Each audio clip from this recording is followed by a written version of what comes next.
saudara? Shalom. Siap memuji Tuhan? Siap memuji Tuhan? Amin. Saya ajak Bapak Saudara untuk bangkit berdiri. Yang siap memuji Tuhan, mari kita mau berlari buat Tuhan. Amin. Amin. Ku berlari.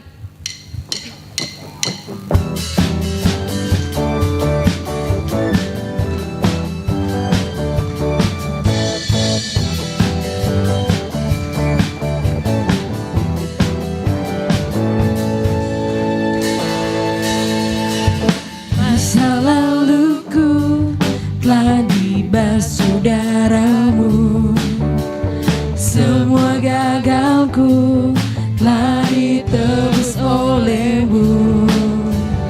Mengenalmu itu lebih dari segalanya, tinggal dalammu itu kebanggaanku. Ku berlari menuju harapan di depanku. Ku lupakan semua yang di belakangku. Ku mengarah kepada apa yang di depanku. Ku menuju kemenangan yang darimu.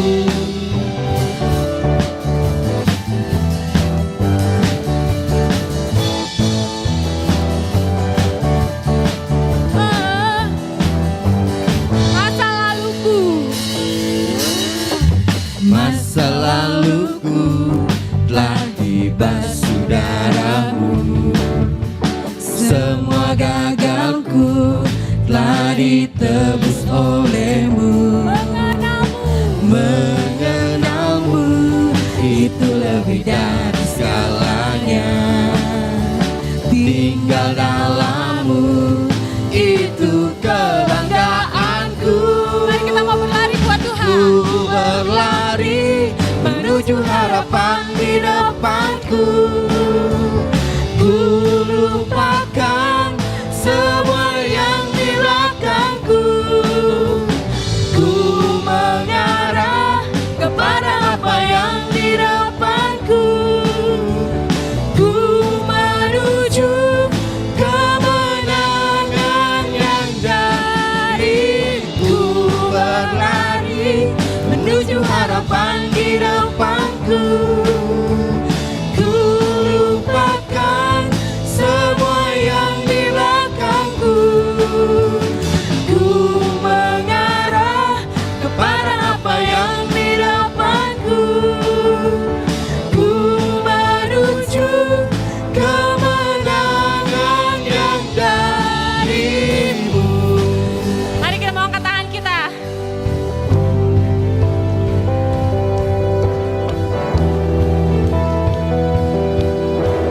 One, two, three, go.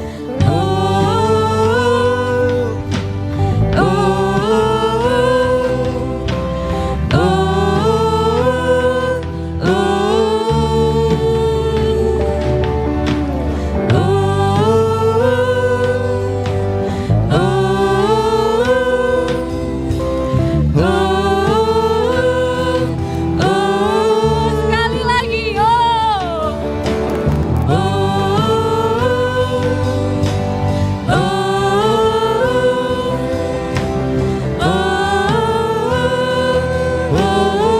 Ku berlari. Ku berlari menuju harapan di depanku. Ku lupakan semua yang di belakangku. Ku mengarah kepada apa yang di depanku. Ku menuju kemenangan yang darimu.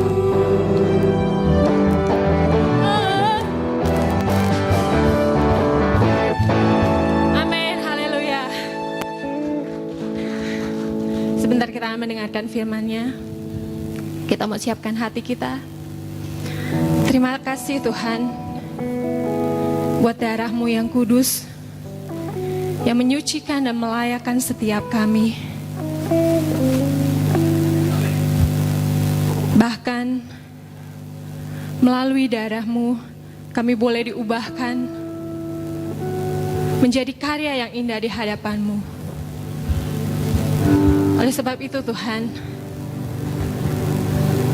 kami mau berserah kepadamu. Kami mau berserah pada setiap rancangan-Mu buat setiap kami.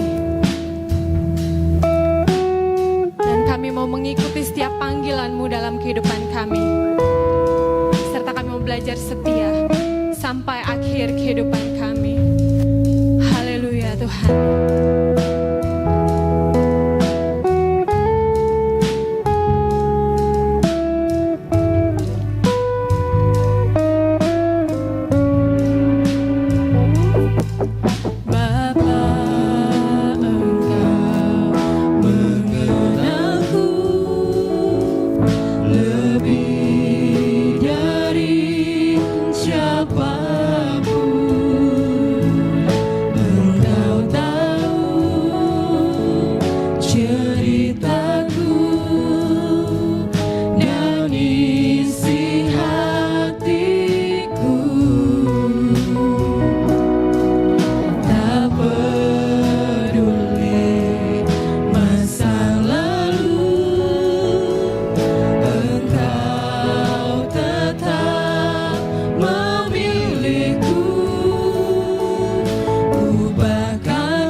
Kini aku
yakin anugerahnya mampu jadikanku hamba yang berkenan selalu.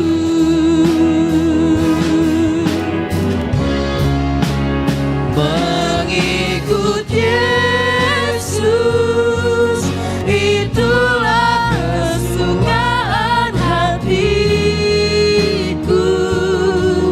Ku lepas semua hakku untuk mengenal kehendaknya di hidupku. Mengiring Yesus, itulah kekuatan hidupku. Ku yakin anugerahnya mampu jadikanku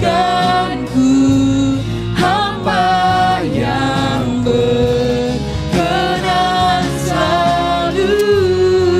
Waktu dan tempat saya persilakan kepada hambanya.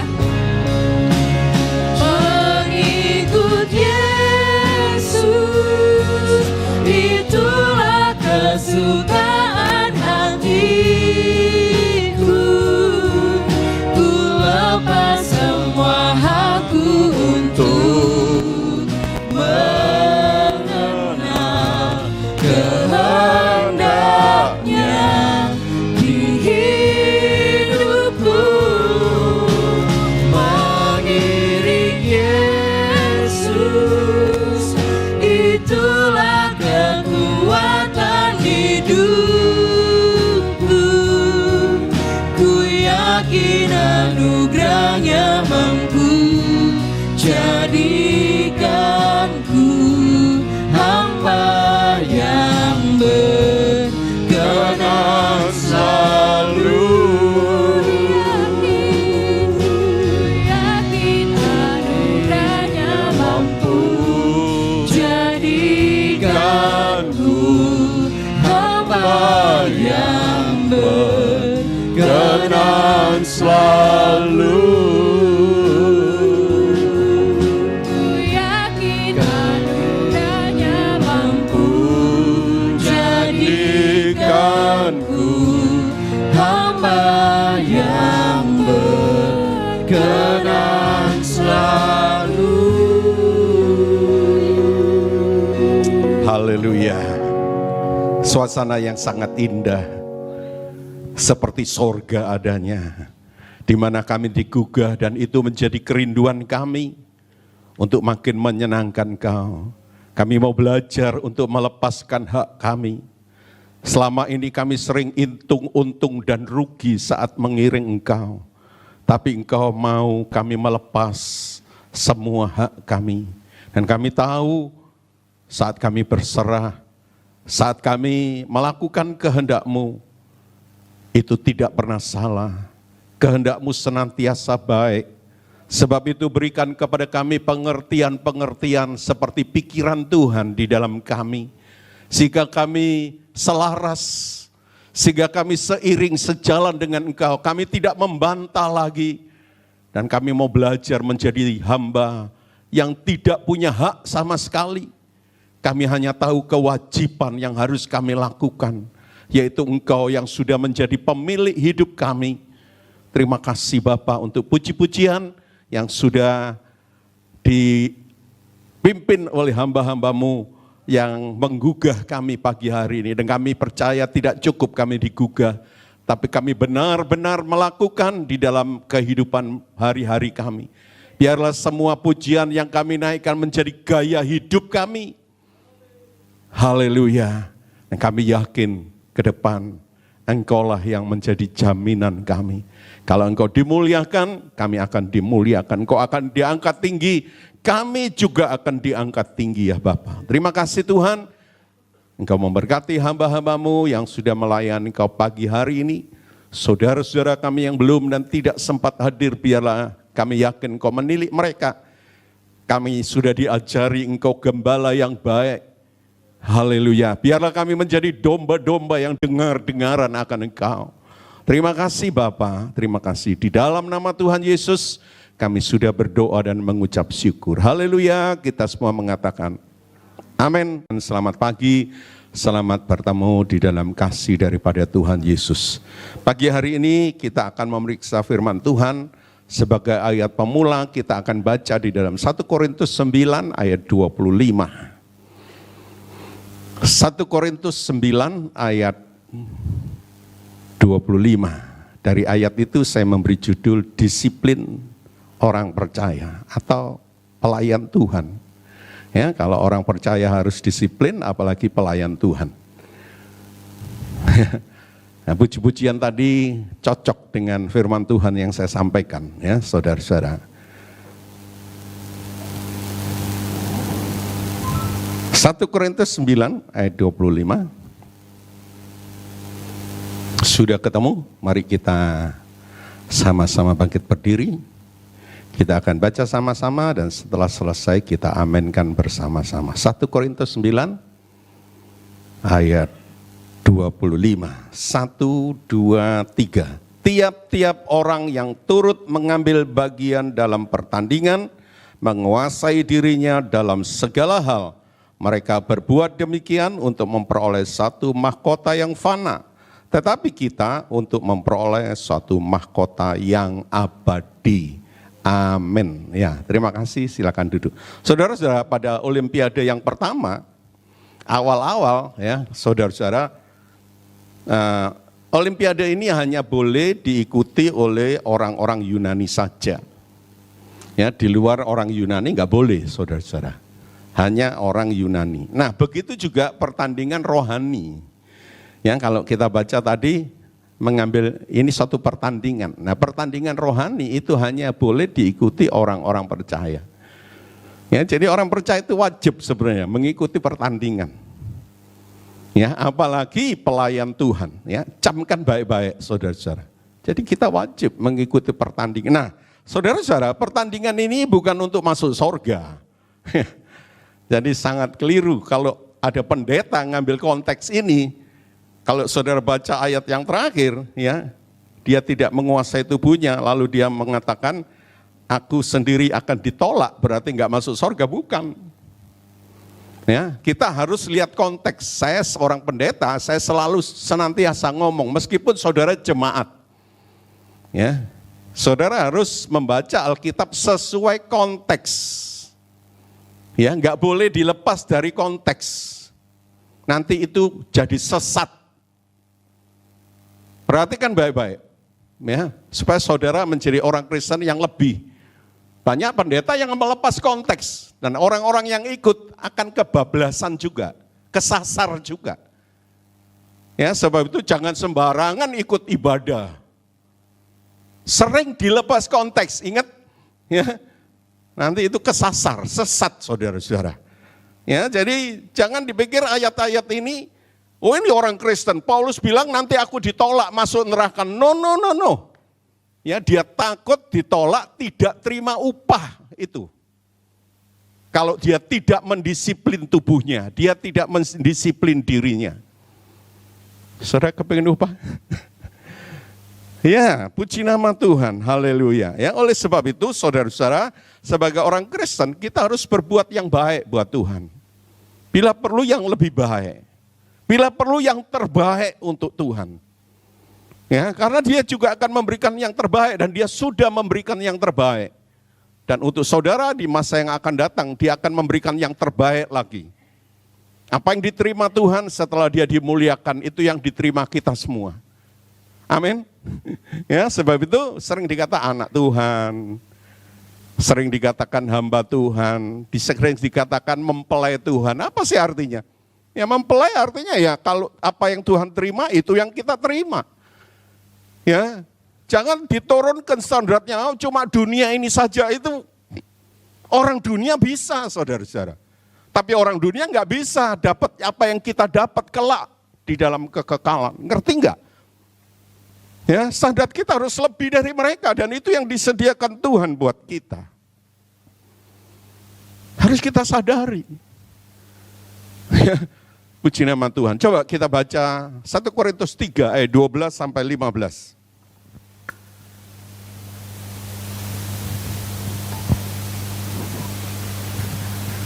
1 Korintus 3 ayat 12 sampai 13.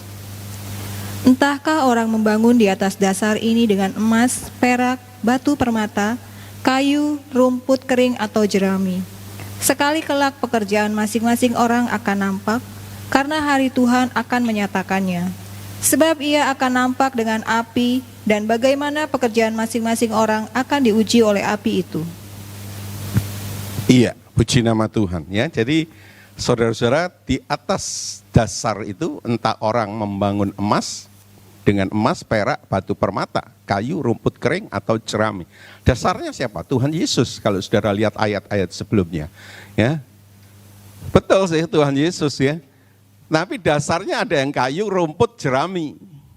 Tapi ada yang emas, ya dasarnya betul. Tapi ada yang emas, perak, batu permata. Nah, saudara yang mana? Ya, rumput itu hal yang murah, di mana-mana ada, ya, ringan, nggak ada harganya. Tapi emas beda, perak beda, batu-batu permata beda.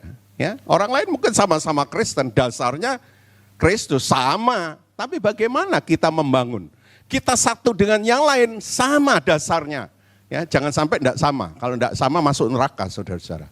Ya, dasarnya aja betul, bangunnya salah. Diuji dengan api, terbakar. Ya, jadi orang Kristen itu harus disiplin yang tinggi. Ya, emas, perak itu enggak mudah didapat dengan satu hal yang luar biasa. Nah, itulah kekristenan. Ya, kalau ya enak datang, enggak enak enggak datang. Ya, enak enggak enak datang, saudara-saudara. Paulus bilang kepada Timotius, baik atau tidak baik waktunya, biarlah engkau memberitakan firman. Nah, itu saya pegang. Bukan saya enak, hati senang, hati kesal pun tetap melayani. Setuju? Harus kita kalahkan hati ini. Nanti terganggu ibadah, melayani terganggu. Tuhan tidak senang. Ya, melayani dengan sukacita. Lupakan itu. Saudara akan menjadi orang Kristen yang luar biasa saat saudara bisa mengalahkan ego saudara. Jangan diikuti. Itu sama dengan rumput, kayu, jerami, terbakar. Saudara nggak dapat upah. Karena nggak berani bayar harga. Bisa mengerti Bapak Ibu Saudara? Puji nama Tuhan, haleluya. Ya. Nah, kalau atlet di dunia aja, mereka dapat piala apa? Sementara. Bahkan olimpiade yang pertama itu pialanya, upahnya itu cuma selembar daun palem itu loh. Ya, enggak ada emas perak, enggak ada dulu. Selembar daun palem itu, tapi mereka latihannya luar biasa. Kan kayak dibohongi. Saudara dan saya apa? Mahkotanya bakar. Mahkotanya kekal. Saudara enggak kepingin? Ya, dunia boleh nggak dapat apa-apa, tapi di dalam kekekalan kita akan dapat sesuatu dan itu dijamin. Harapannya pasti, harapannya tidak pernah mengecewakan kata Alkitab. Loh, kenapa nggak berani? Ya, kenapa nggak berani? Ya, ngiring Tuhan itu harus luar biasa. Nah, pagi hari ini saudara-saudara, ya, kita akan memeriksa sebuah contoh dari kehidupan Gideon. Saudara buka Hakim-Hakim pasal 7. Pagi hari ini kita akan selidiki ayat 1 sampai 8, lalu ayat 16 sampai 20. Gimana Gideon menjadi orang yang disiplin, orang yang percaya kepada Tuhan, dia lepaskan haknya. Ya, saudara-saudara, sehingga dia berhasil mengalahkan Midian, bangsa yang besar, bangsa yang kuat, cuma dengan 300 orang. Dahsyat enggak, saudara-saudara? Itu juga akan terjadi dalam hidup kita, saudara-saudara.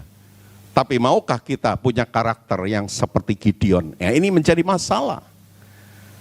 Ya, Tuhan itu nggak usah terlalu dibingungkan, dia pasti baik. Tapi masalahnya sekarang kita.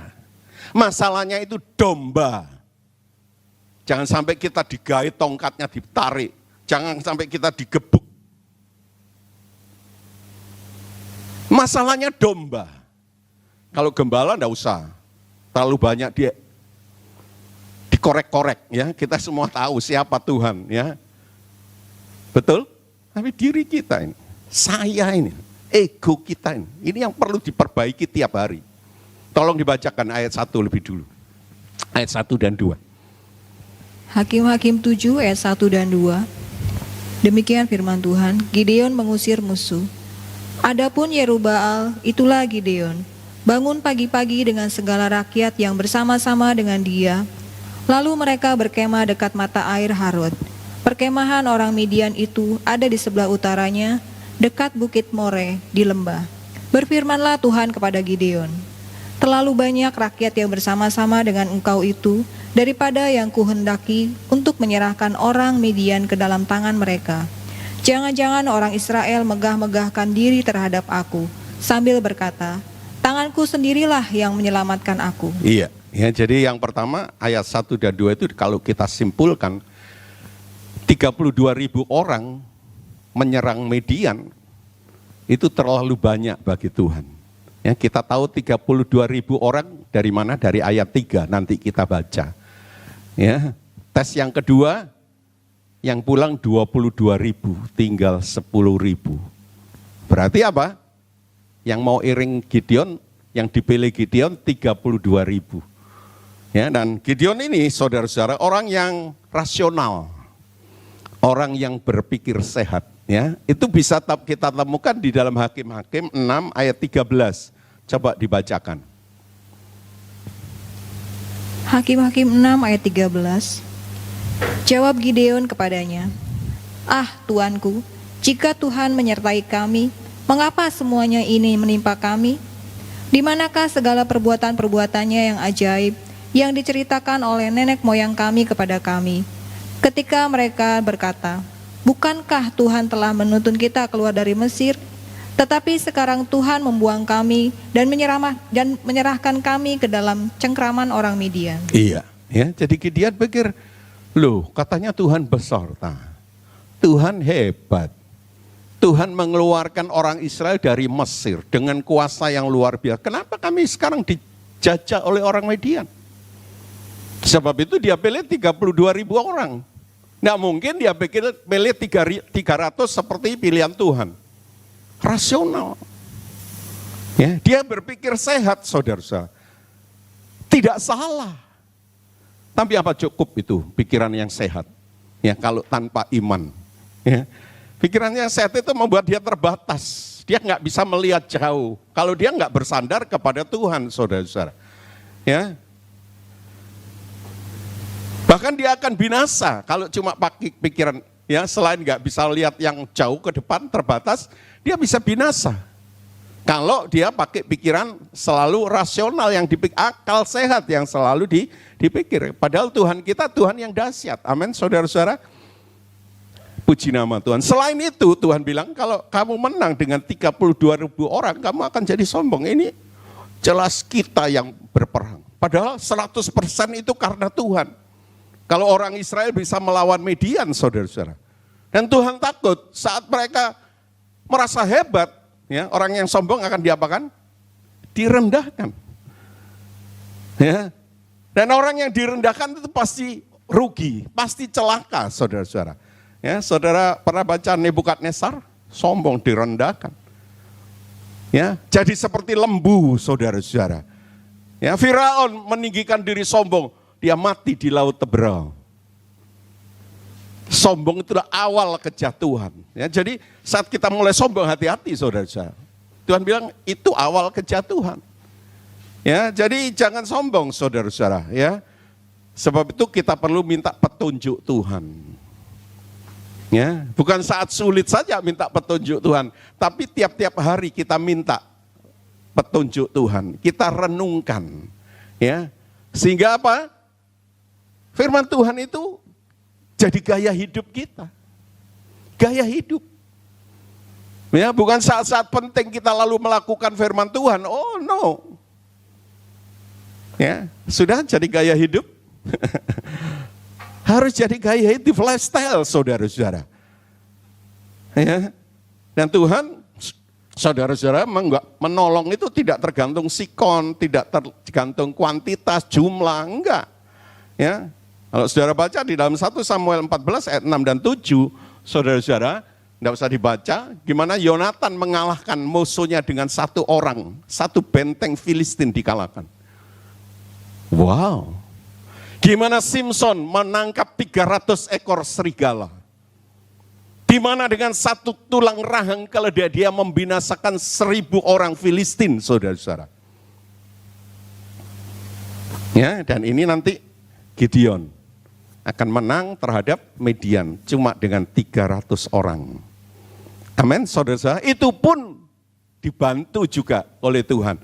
Dikasih mimpi ya. Waktu Gideon masuk di perkemahan orang-orang Midian, ada orang Midian yang mimpi. Kalau saudara baca ceritanya. Ya, ada roti bundar menggulung, ya, jalan bergulung-gulung sampai di kemah orang Midian. Kemah orang Midian roboh semuanya. Cuma roti. Ya, ada temannya bilang, "Oh, ini roti ini orang-orang Israel. Sebentar kita akan kalah." Ada yang mengartikan. Dan di situ ada Gideon yang dengar, hatinya makin besar. Wah, Tuhan akan bertindak. Puji Tuhan, haleluya ya. Saudara-saudara, dengan 300 orang. Nanti kita akan lihat. Mari kita lanjutkan ayat 3 kita baca. Dari Hakim-Hakim pasal 7. Hakim-Hakim 7 ayat yang ketiga. Maka sekarang serukanlah kepada rakyat itu demikian. Siapa yang takut dan gentar, biarlah ia pulang, enyah dari pergunungan Gilead. Lalu pulanglah 22.000 orang dari rakyat itu, dan tinggallah 10.000 orang. Iya, ya. Yang takut dan tawar hati nggak boleh ikut perang, suruh pulang. Ya, saudara-saudara. Saudara perhatikan, saudara menyebut anak Tuhan, tapi saudara ketakutan yang berlebihan. Anak Tuhan? Saya tanya, anak Tuhan yang sejati enggak? Saudara punya ketakutan yang berlebih-lebihan. Ya, minggu yang lalu dikhotbahkan kan, takut-takut biasa itu wajar. Ya, tapi kalau berlebih-lebihan itu enggak wajar. Saudara dan saya ini anak Tuhan. Anak presiden aja enggak takut banget-banget, betul enggak? Kita ini anak Tuhan, raja di atas segala raja. Namanya Tuhan, Allah. Itu sudah yang ngetop, saudara-saudara. Tidak ada yang di atas lagi. Anaknya Tuhan yang paling ngetop. Kok takut berlebih-lebihan? Anak Tuhan sejati atau tidak? Saya tanya. Ya, kenapa bisa demikian? Sebab dia tidak percaya. Loh kan lucu, anak presiden aku tidak percaya, aku anak presiden. Lucu kan? Lucu, aneh. Oh, anak presiden kok tidak percaya? Loh, saudara ini anak Tuhan, kok tidak percaya saudara anak Tuhan? Aneh enggak? Aneh, bin ajaib. Ya, saudara-saudara. Kenapa enggak percaya? Hidupnya mulai melenceng. Hidupnya, gaya hidupnya enggak firman Tuhan, pasti. Dicampur-campur yang lain. Sehingga imannya enggak kuat. Sedikit takut, sedikit takut. Takut kok sedikit-sedikit. Ini takut, itu takut, saudara-saudara. Ya, saya yakin kalau kita tahu anak Tuhan dengan pasti, kita melakukan firman Tuhan.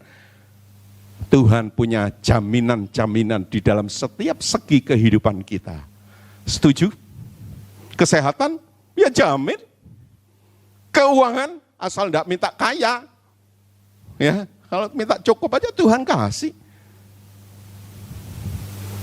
Saudara masih bisa makan kan? Masih punya rumah kan, meskipun kontrakan kan.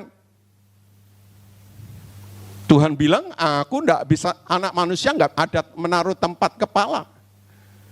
Burung ada sarangnya, serigala ada liangnya, tapi anak manusia menaruh kepala nggak ada. Kita ini lebih dari Tuhan Yesus sebenarnya. Saat kita ada di muka bumi ini, saudara-saudara, jodoh, anak, damai, Tuhan jamin. Kematian sekalipun, Tuhan jamin enggak? Anak Tuhan yang cinta Tuhan, Paulus bilang, hidup bagiku Kristus, mati itu untung. Berharga kematian semua orang yang dikasihi Tuhan. Berharga. Apa yang enggak Tuhan jamin? Saya tanya. Sampai mati pun kita untung. Dunia bilang mati itu buntung. Tapi kita untung. Itu Tuhan kita yang coba baca Alkitab, cari ayat-ayat sendiri. Kalau enggak saudara bilang, ya benar, Tuhan jamin, Tuhan jamin, Tuhan jamin. Ya, cari dan praktekkan. Kalau saudara baca Daud hebat, praktekkan seperti Daud. Saudara akan hidup seperti Daud, diberkati seperti Daud, menang seperti Daud. Tidak takut seperti Daud. Puji nama Tuhan. Ya, jadi takut berlebihan saudara harus periksa. Sudah hidup benar? Sudah betul saudara anak Tuhan? Anak Tuhan itu taat kepada Tuhan Bapaknya, saudara-saudara. Saudara tahu orang yang takut dia nggak berguna, sebab itu nggak dipakai. Pendeta mau pakai, Tuhan bilang jangan dipakai. Nggak layak saudara-saudara. Orang yang takut tidak bisa jadi berkat. Padahal kita dipanggil untuk jadi berkat kan? Supaya kita makin diberkati kan? Tapi orang yang takut-takutan dia nggak bisa jadi berkat. Hitung untuk rugi dia nggak bisa jadi berkat. Lalu dia jadi sia-sia kalau nggak jadi berkat jadi apa? Jadi batu sandungan. Saudara jangan jarang dengar khotbah kayak saya mungkin. Oh enak, anak Tuhan enak. Buktinya banyak yang tidak enak. Karena digait sama tongkat gembala, digebuk sama tongkat gembala. Itu bukan seenak yang dikatakan orang itu. Saya nggak mau. Apa adanya, kenyataannya demikian saudara-saudara. Ya lalu orang yang takut akan Tuhan tidak jadi berkat, dia pikir janji-janji Tuhan itu kosong. Dia nggak pernah ngalami janji Tuhan. Kosong, percuma saudara-saudara. Ya, haleluya. Ya, kalau makin takut terus jadi binasa.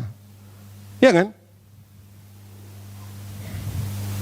Perasaannya, pikirannya takut, susah, sedih. Padahal Tuhan bilang, hati yang senang, hati yang gembira, obat yang binasa akhirnya. Khawatir terus saudara-saudara. Ya, tapi orang yang yakin akan firman Tuhan, saudara-saudara, ya. Meskipun harus mati lebih dulu. Saudara lihat anaknya Misal dan Asaria dibakar, tapi nggak jadi mati. Ya, Daniel saudara-saudara nggak jadi mati, justru keberkatan. Saudara berani kayak Daniel? Anu sikit aja, enggak ke gereja. Anu sikit enggak ke gereja. Mana? Ya, tapi berkat minta besar. Ngelayani sikit ngomel. Kabur. Mana? Ya. Puji nama Tuhan. Ya, kalau saudara baca Matius 10 ayat 39, barang siapa mempertahankan nyawanya, dia akan kehilangan nyawa. Tapi barang siapa yang kehilangan nyawa karena aku, dia akan memperolehnya. Jelas. Ya, saudara pertanyaan, saudara kehilangan nyawa. Tapi kalau engkau berani menjualnya, mempertaruhkan nyawamu demi aku, Tuhan bilang, engkau akan memperoleh justru. Ya ini contohnya. Sadra, Mesak, Abednego. Ya, saudara-saudara, luar biasa. Ya, bahkan saudara-saudara yang takut akan Tuhan, lalu karakternya jadi ya mulai bohong, yang mulai ikut-ikutan, mulai berkhianat, nah itu menular. Nah, saudara baca tadi, sampai 22.000 orang yang takut lalu pergi meninggalkan. Nular. Karakter jelek saudara nular. Suami terhadap istrinya, istri terhadap suaminya, orang tua terhadap anaknya. Kalau anak saudara nggak benar, saudara periksa diri saudara sendiri lebih dulu. Nah, jelas ini. Ya, takut itu nular sampai 22.000 orang saudara. 10 pengintai yang takut itu nular sampai seluruh orang Israel takut semua, tidak mau berangkat. Hanya Yosua dan Kaleb. Saudara yang mana? Halo? Saudara yang mana? Saudara yang jawab sendiri. Aku ternyata 10 pengintai dan aku orang Israel yang ikut 10 pengintai. Ya, persentasenya berapa? 2 orang dibandingkan seluruh orang Israel. Dan memang itu jelas. Banyak yang dipanggil tapi sedikit yang dipilih kata firman Tuhan. Ya, puji nama Tuhan. Mari kita lihat yang ketiga, ayat 4. Hakim-Hakim 7 ayat yang keempat. Tetapi Tuhan berfirman kepada Gideon, masih terlalu banyak rakyat, suruhlah mereka turun minum air. Maka aku akan menyaring mereka bagimu di sana. Siapa yang kufirmankan kepadamu, inilah orang yang akan pergi bersama-sama dengan engkau, dialah yang akan pergi bersama-sama dengan engkau.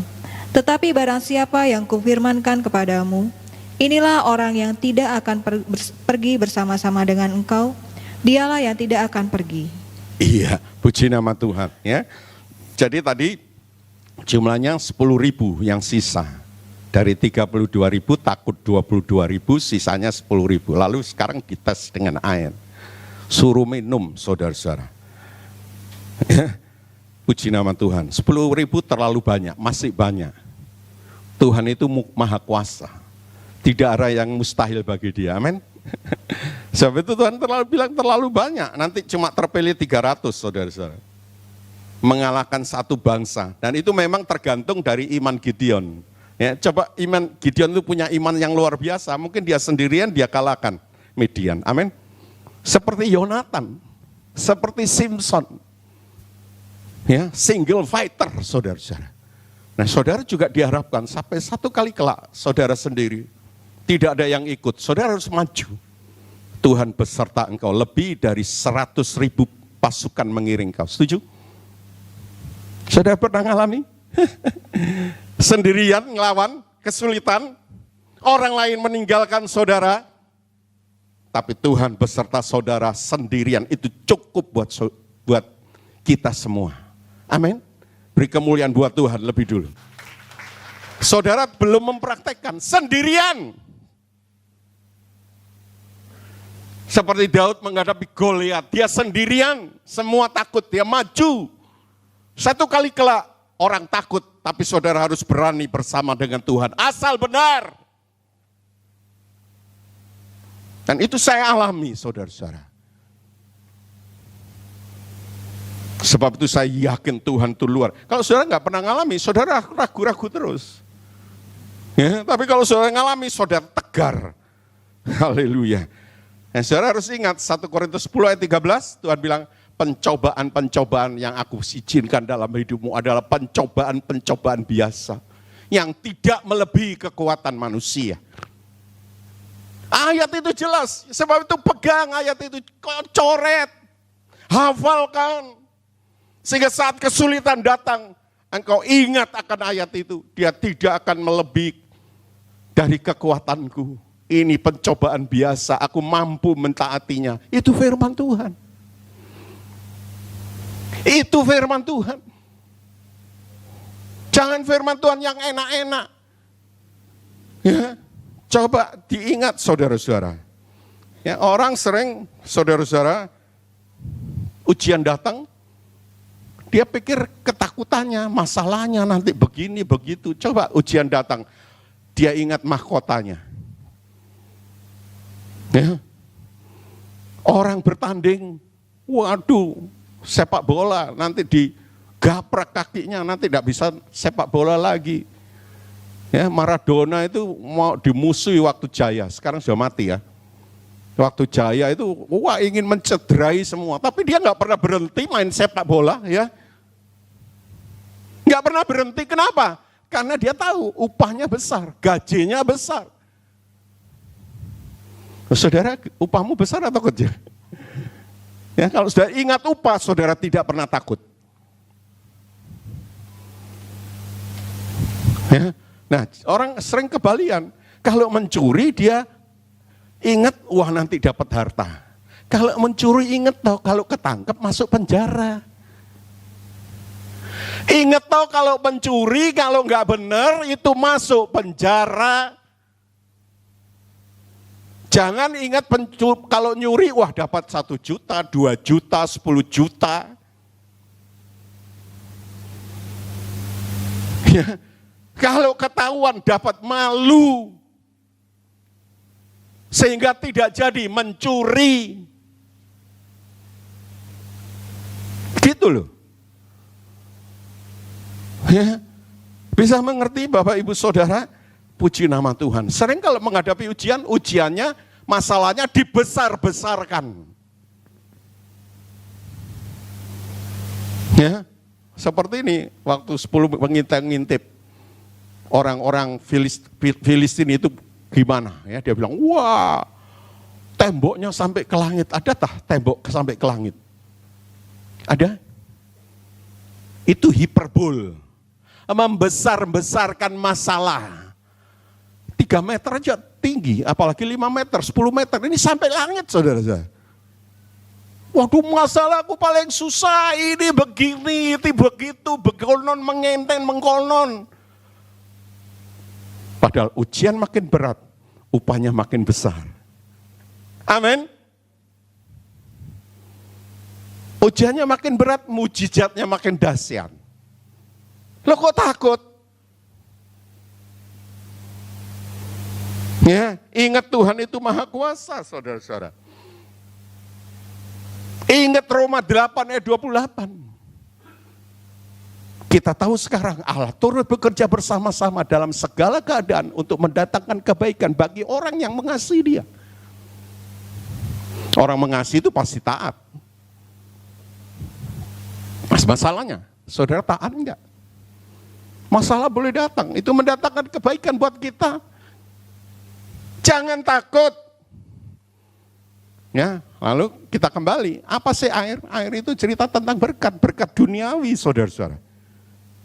Banyak orang Kristen gagal, rohaninya bantut, tidak berkembang, karena tujuannya cuma materi, kesenangan duniawi. Betul enggak, saudara-saudara? Ya. Tujuan hidupnya cuma berkat duniawi ini saja. Ya, ikut Tuhan sulit sedikit, bersungut-sungut. Puji nama Tuhan, haleluya. Ya, saudara-saudara, mari kita belajar. Satu kali raja di India, ya kalau sudah dikatakan raja di India, India itu agamanya Hindu kan?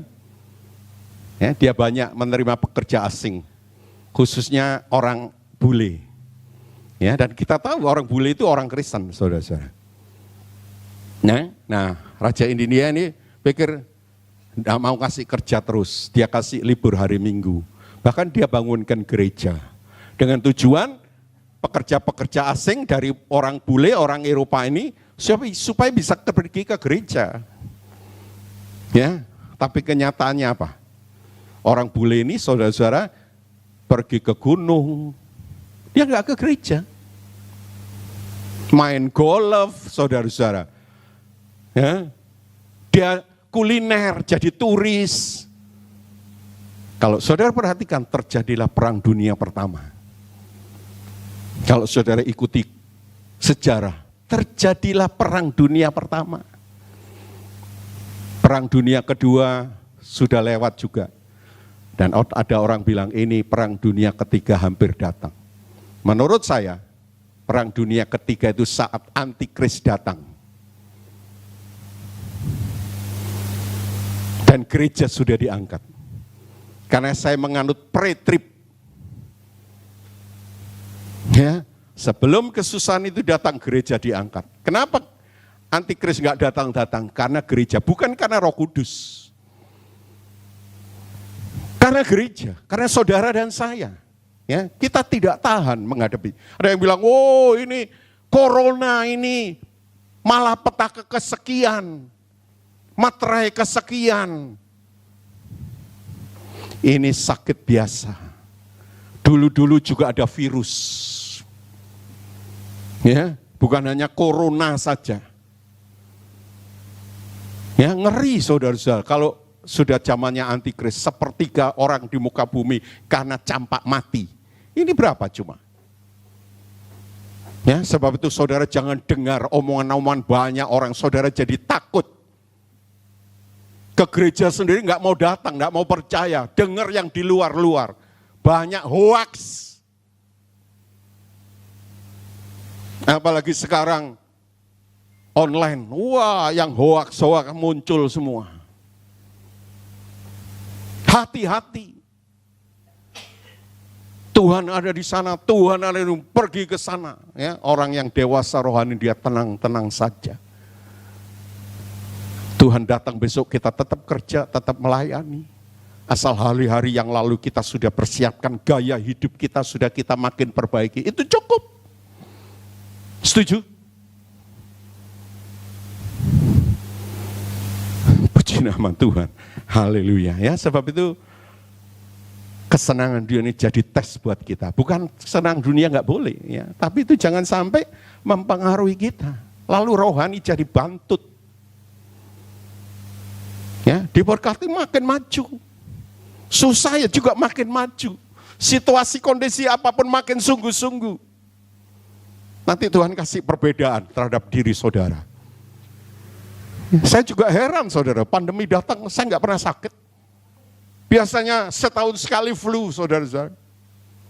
Ya, saya bilang, oh ini Tuhan luar biasa. Amin.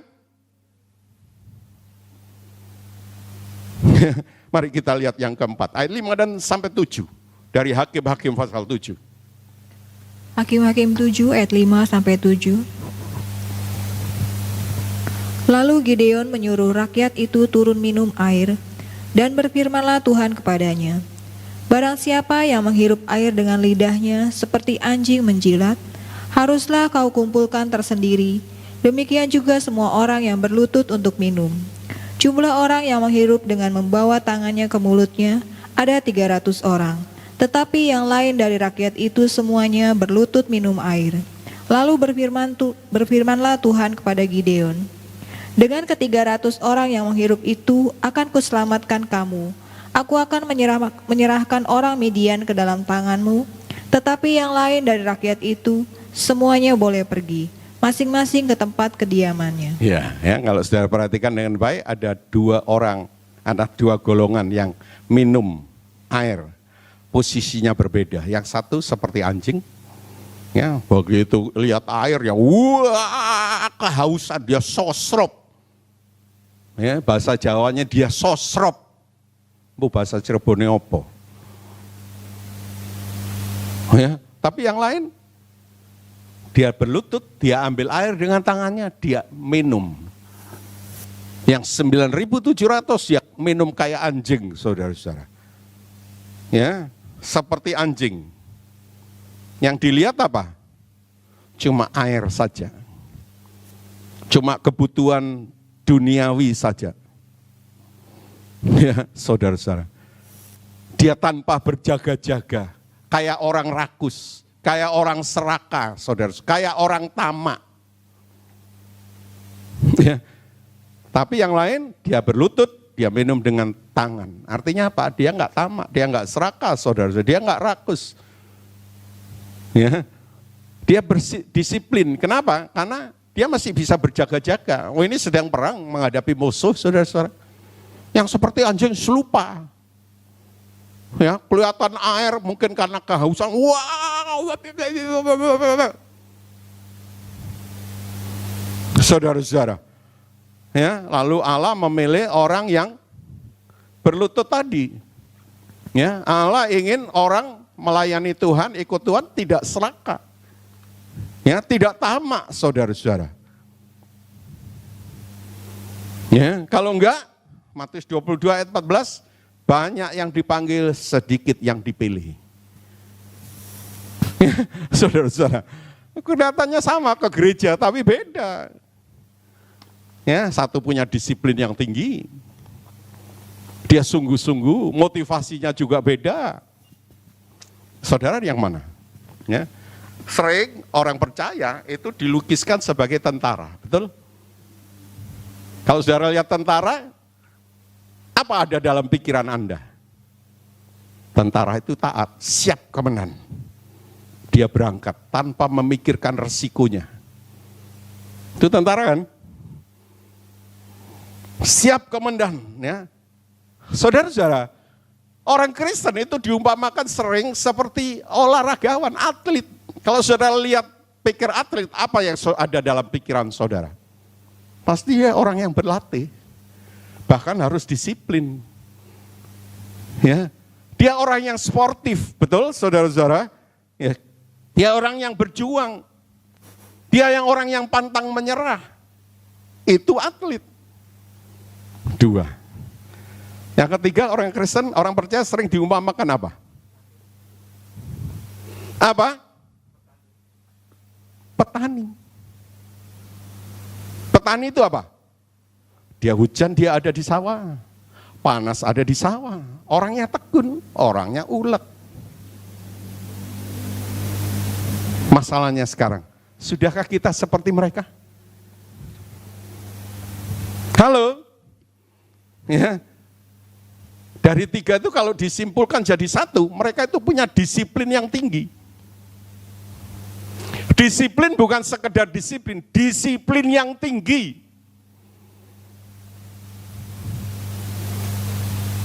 Sudah? Saudara sudah melakukan? Loh, saudara jawab dalam hati saudara. Enggak usah di sini. Iya, aku ini enggak kayak tentara, enggak siap. Aku ini enggak kayak atlet. Aku ini enggak kayak petani, panas sedikit aku payungan, aku enggak datang. Hujan sedikit aku juga enggak mau datang. Bisa dapat pahala, saudara-saudara. Atau sudahkah kita melakukan? Padahal Tuhan bilang, kamu ini atlet, kamu ini prajurit, kamu ini petani. Kalau kita nggak melakukan, lalu kita apa, saudara? Apa? Petani enggak, tentara yang enggak, atlet yang enggak, lalu apa?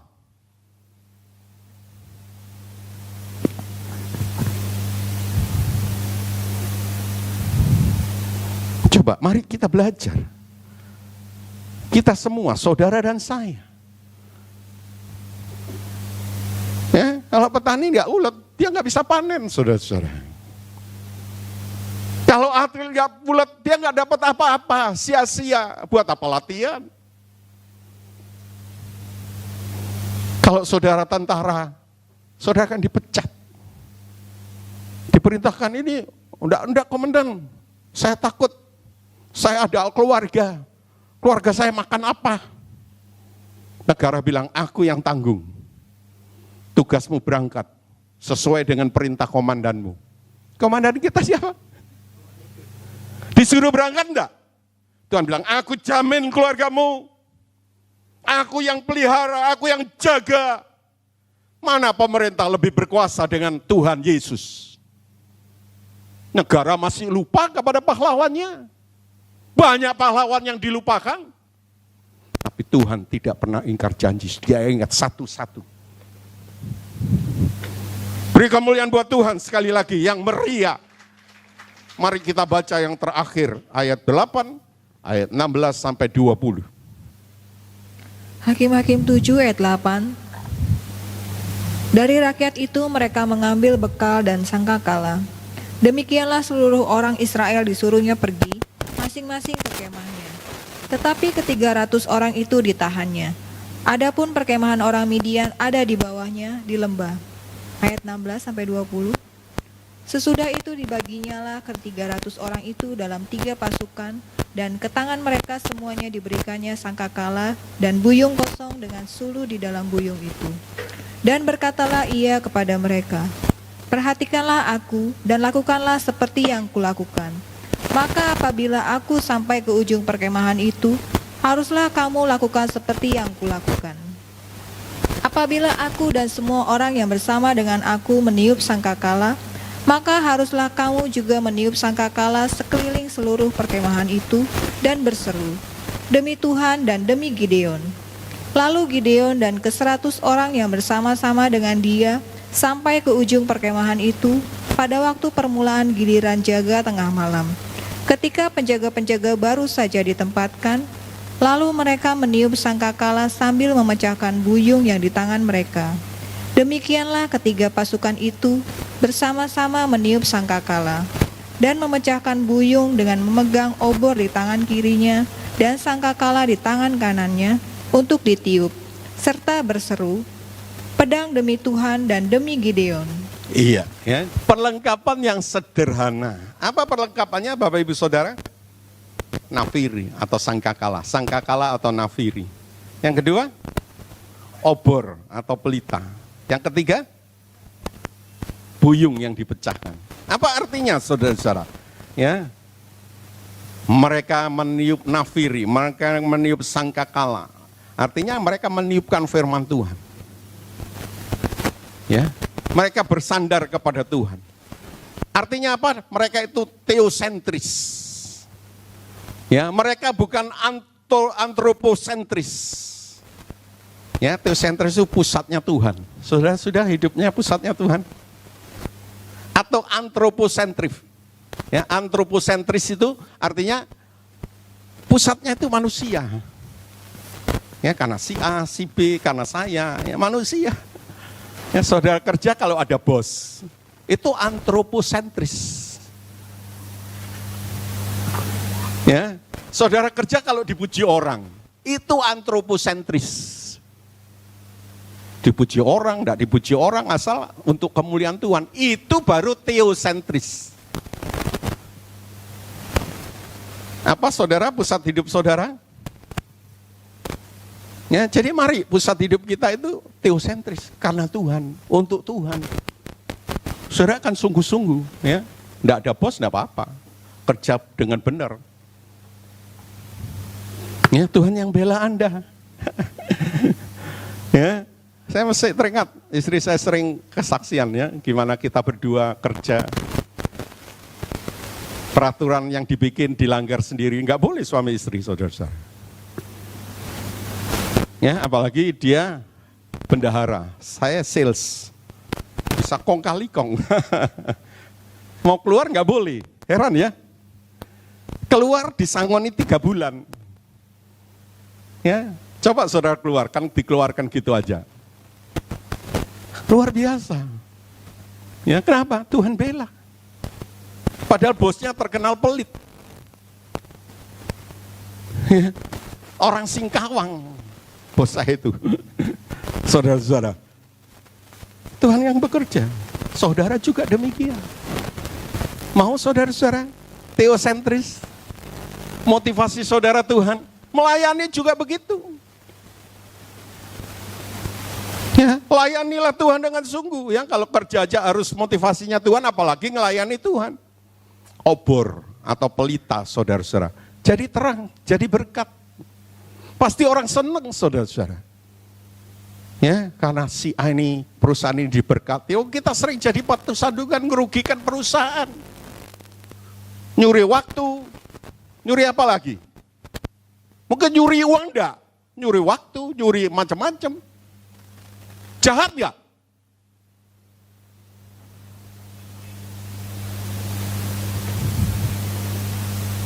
Ya, jadi batu sandungan. Kalau ketahuan loh, kok gini ya, loh, katanya orang Kristen lagi, kena maning. Kristen kena, Tuhan Yesus kena. Mana bisa digaji besar, dibedakan? Ternyata orang Kristen tidak beda dengan orang dunia, bahkan mungkin lebih jelek. Sebab itu ada orang yang bilang, percuma om, memperkerjakan orang Kristen malah lebih jelek dari orang yang tidak percaya. Saya kayak si sambar geledek, saudara.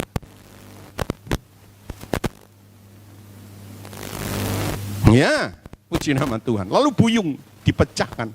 Artinya apa? Hidup yang diubahkan. Ngomong di mimbar macam-macam, hidupnya tetap jelek, bisa dipercaya?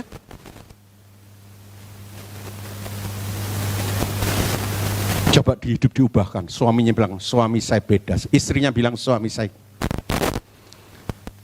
Ya, sebab itu waktu pranikah, salah satunya saya berikan tiang penopang pernikahan yang berhasil itu kejujuran.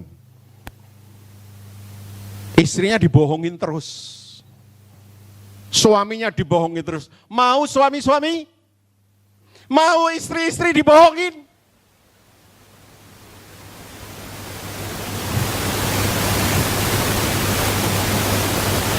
Tidak beda dengan orang Farisi. Tuhan bilang, ajarannya kamu terima, tapi tingkah lakunya jangan diikuti.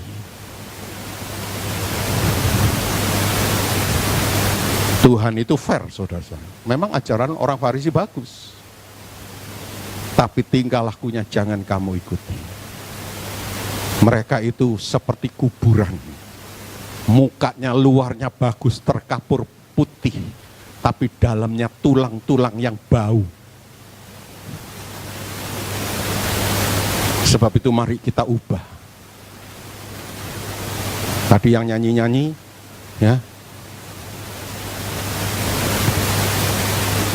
Aku apa aja, saya syairnya tidak hafal, saudara-saudara. Mari kita ikuti. Jangan sekedar nyanyi. Gagal, belajar lagi. Setuju? Ya, saya tahu bisa gagal, ya. Saya juga bisa gagal. Belajar sabar ya kadang-kadang tidak sabar. Ya, tapi belajar lagi. Gagal belajar lagi, ya. Asal punya kerinduan belajar dan belajar. Masa sih Tuhan satu kali tidak tolong kita? Tapi kerinduan aja enggak, gimana bisa? Puji nama Tuhan. Haleluya, ya. Jadi hidup yang diubahkan. Satu kali ada kongres penginjilan. Ya, saudara-saudara, tahun berapa itu ya, di Amerika, dihadiri 4.000 pendeta, ya, jadi seminar atau kongres penginjilan, ya, dan saat yang hadir 4.000 ditanya oleh pembicara, yang saudara menangkan jiwa-jiwa, itu karena KKR, ada yang angkat, ya. Karena kebaktian, ada yang ngangkat. Tapi yang KKR cuma 10%. Yang kebaktian, ya ada orang datang, orang baru 10%. 80% itu karena penginjilan pribadi. Melalui cara hidup, melalui penyampaian pribadi. Ya, kehidupan pribadi. Itu 80%, saudara-saudara. Puji nama Tuhan, haleluya. Luar biasa. Nah, kalau saudara lihat orang-orang yang di bawah pimpinan Gideon, niup mafiri, niup obor, ya, memasang obong, memecahkan buyung. Ya. Gideonnya memerintah, semua melakukan. Tiup sangkakala, mereka tiup semua. Ya, pasang obor, obor pasang semua. Pecahkan buyung semua. Terjadilah kemenangan yang besar. Alatnya sederhana. Alat sederhana tapi disertai disiplin yang tinggi. Begitu Gideon bunyikan sangkakala, mereka bunyikan semua. Pasang obor semua. Ya, pecahkan buyung, sederhana kan? Tapi mereka disiplin. Saudara, senjata orang Kristen itu juga sederhana sebenarnya. Firman Tuhan, hidup yang jadi berkat, hidup yang diubahkan. Suami yang jahat bisa dimenangkan karena istri yang diubahkan. Percaya enggak? Istri yang bawel bisa dimenangkan oleh suami yang bijak. Percaya enggak?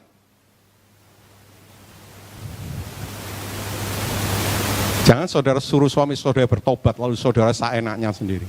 Anda bertobat lebih dulu. Pecahkan buyung. Saudara akan memenangkan jiwa.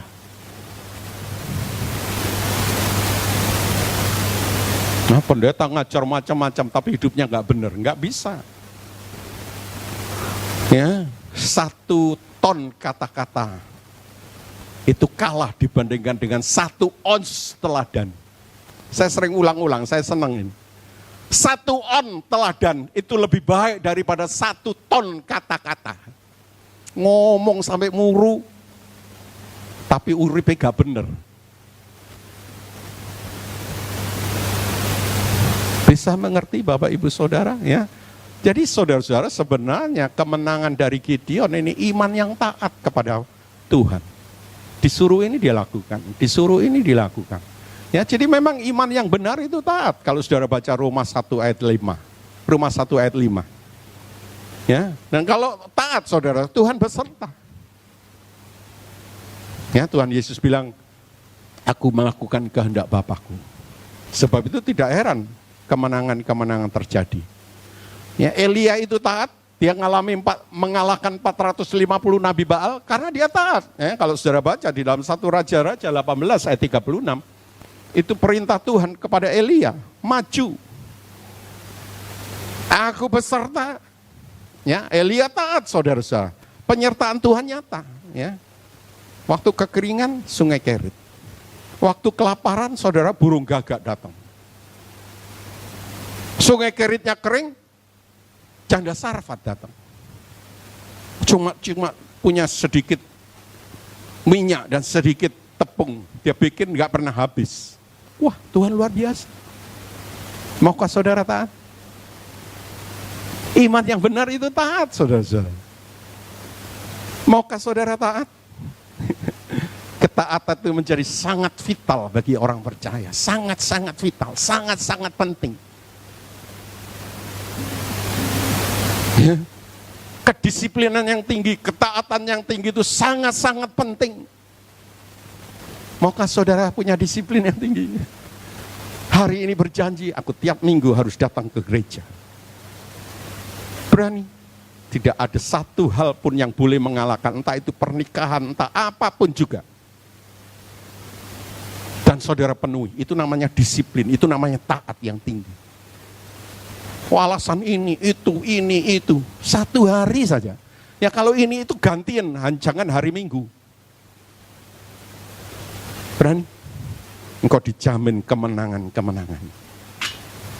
Haleluya. Puji nama Tuhan. Ya, jadi pagi hari ini kita memeriksa firman Tuhan. Gideon itu orang yang disiplin. Dia taat. Ya, tidak heran dengan 300 orang. Ya, masih hebat lagi Yonatan, masih hebat lagi Simpson, sendirian dia hadapi. Tuhan Yesus juga saat-saat terakhir, murid-murid meninggalkan. Ya, tapi dia berdoa lagi, dilihat tidur lagi. Beranikah saudara? Haleluya. Ya, kalau iman saudara berani, Tuhan akan menyertai. Tergantung iman kita. Ya, Gideon itu 300, sebab itu diberhentikan 300.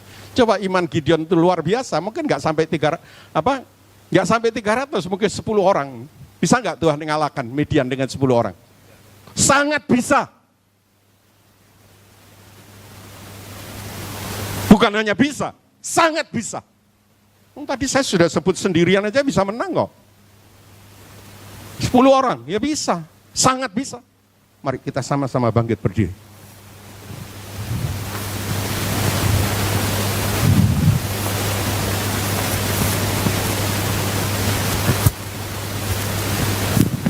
Kita akan menaikkan satu pujian, Roh-Mu yang kudus, penuhiku.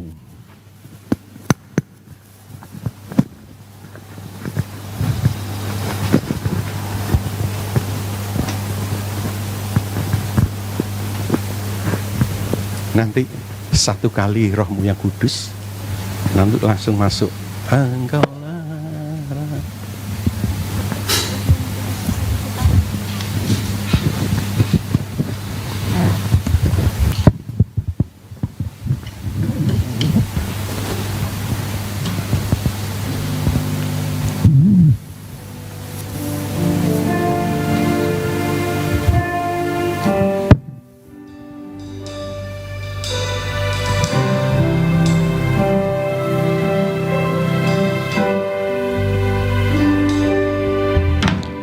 Rohmu yang hidup penuhiku,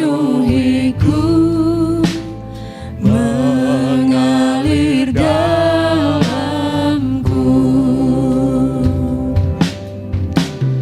Jiwaku tenang bersamamu dalam naunganmu. Ku buka hati untuk jamahanmu, berserah penuh di hadiratmu. Kau ambil alih seluruh hidupku, di alammu menyembahmu. Rohmu yang hidup penuhi datang urapiku. Rohmu yang hidup penuhiku, datang urapiku. Ku siap terima kuasamu, hidupku bagimu. Hidupku bagimu. Hidupku bagimu. Ku buka hati, haleluya. Buka hati untuk jamahanmu, berserah penuh di hadiratmu. Kau ambil alih seluruh hidupku, menyembahmu, menyembahmu. Haleluya. Engkaulah Tuhan. Amin. Haleluya. Engkaulah Raja, berdaulat di atas hidupku. Ku berserah penuh. Engkaulah Raja, haleluya. Engkaulah Tuhan. Engkaulah Tuhan.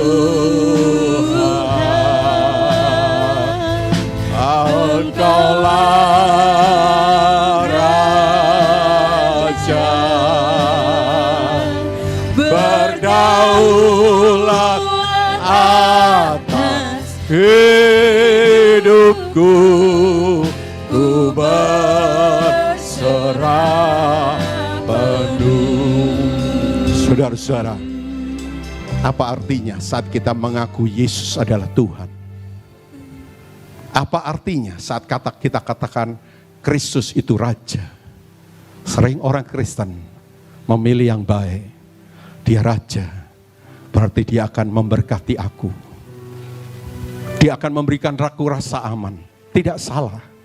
Tapi pernahkah saudara pikir, dia Raja, kita harus taat. Dia berdaulat atas hidup kita.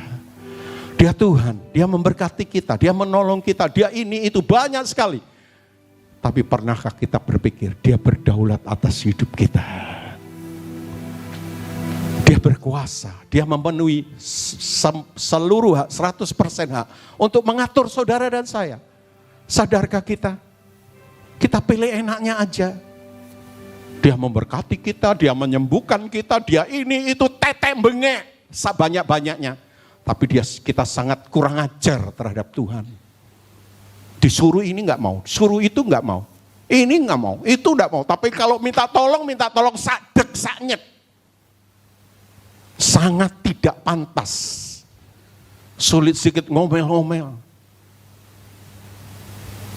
Mogoan. Kaburan. Tapi kalau minta tolong, waduh. Mari kita belajar, paling tidak seimbang. Engkau Tuhan kami, Engkau yang paling tinggi, tidak ada yang lain. Sebab itu Engkau harus taat. Engkau benar, Engkau tidak pernah salah, Engkau baik terhadap aku. Kesulitan Engkau ubah menjadi berkat buat aku. Dan itu sering Tuhan lakukan. Tuhan sering lakukan, kesulitan itu mendatangkan kebaikan, berkat yang luar biasa. Jangan lupa saudara-saudara. Mari kita maju terus. Mari kita bangun disiplin yang makin tinggi. Haleluya. Pikiran sehat, baik, benar, tidak salah. Tapi tidak cukup. Apalagi rasionalistis diukur dengan otak kita itu tambah tidak baik. Beda rasional dengan rasionalistis. Mari pagi hari ini kalau saudara mau berkemenangan. Aku tentara, aku petani, aku atlet. Mari kita praktekkan dalam hidup kita. Mari kita praktekkan dia Tuhan, dia berdaulat, dia raja, dia berdaulat. Soal berkat Tuhan akan memberkati itu pasti. Jangan saudara ubah. Ya mungkin terkontaminasi dengan di luar. Yang sering mengatakan Tuhan itu berkat, Tuhan itu ini, Tuhan itu. Enaknya sendiri. Tapi ada satu sisi dia berdaulat atas kita. Mari kita menaikkan pujian ini kembali. Roh-Mu yang kudus penuhiku.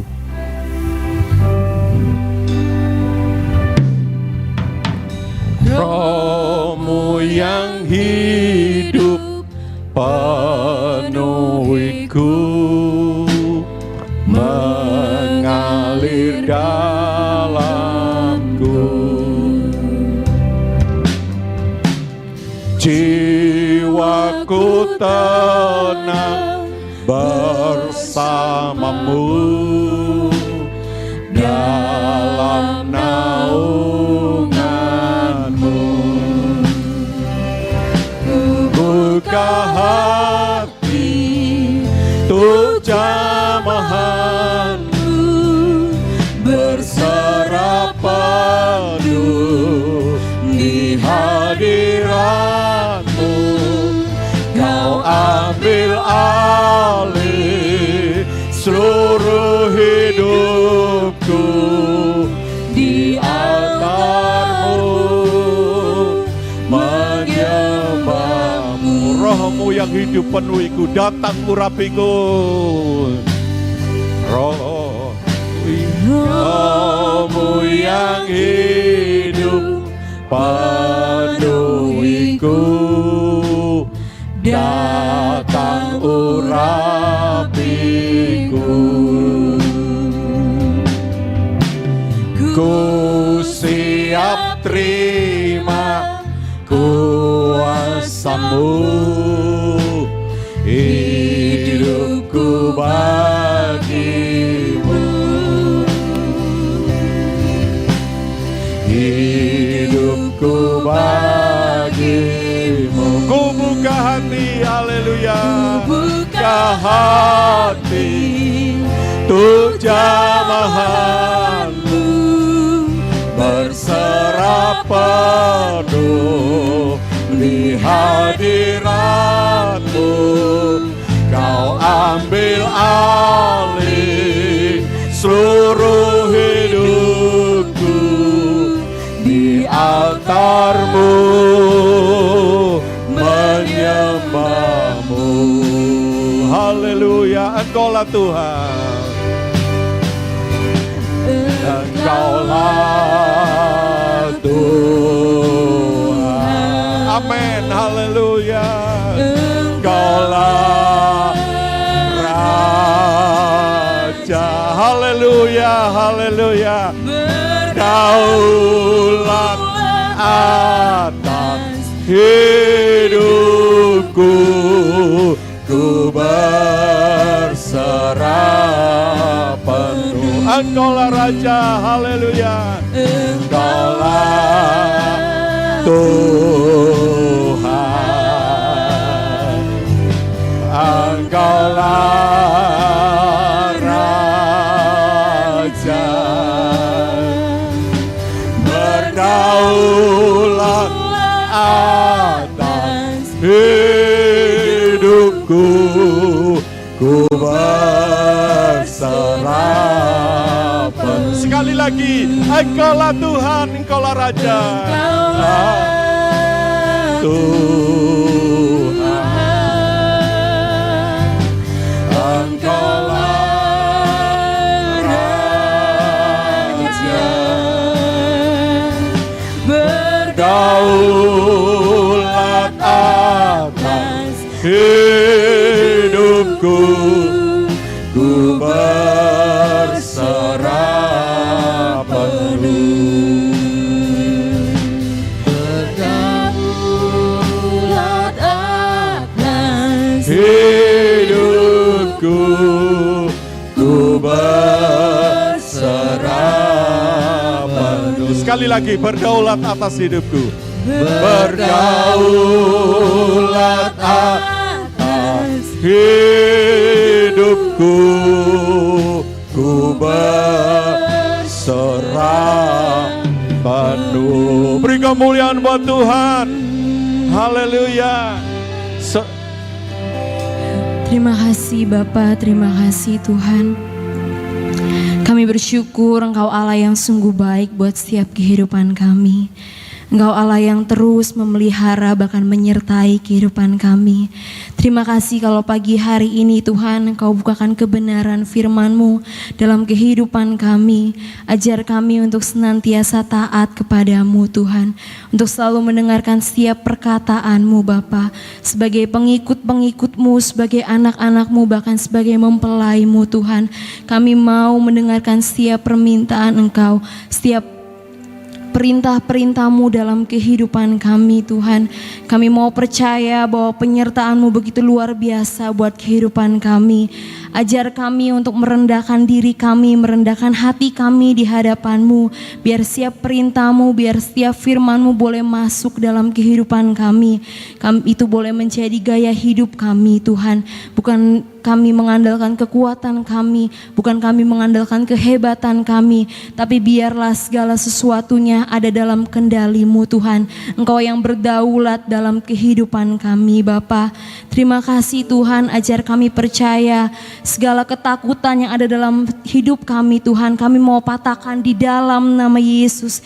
Biarlah roh ketakutan yang ada dalam diri kami digantikan dengan roh kepercayaan kepadamu Bapa. Kami percaya rencana-Mu indah buat setiap kehidupan kami. Ajar kami untuk mengingat ketika kami menghadapi masalah, bahwa setiap masalah yang kami hadapi adalah masalah yang biasa. Kuasa-Mu lebih besar daripada masalah yang kami hadapi Bapa. Kami mau terus bergantung, kami mau terus mengandalkan kekuatan-Mu. Biar pagi hari ini kami boleh belajar untuk menjadi pribadi yang terus disiplin, secara rohani Bapa. Terima kasih Tuhan, terima kasih. Kami mau diubah, kami mau disempurnakan seperti Engkau. Biar setiap karakter kami boleh seperti karakter-Mu Bapa. Kau memberkati hamba-Mu yang sudah menyampaikan firman-Mu. Kau yang limpahkan hikmat marifat yang daripada-Mu. Berkati setiap pergumulan kesehatan yang ada pada hamba-Mu Bapa. Selalu sebentar kami mau memberikan persembahan sebagai rasa ucapan syukur kami. Engkau sucikan, kuduskan. Biar persembahan kami boleh berkenan di hadapan-Mu Bapa. Kami serahkan semuanya ke dalam tangan kasih-Mu, hanya di dalam nama Tuhan Yesus. Haleluya. Amin.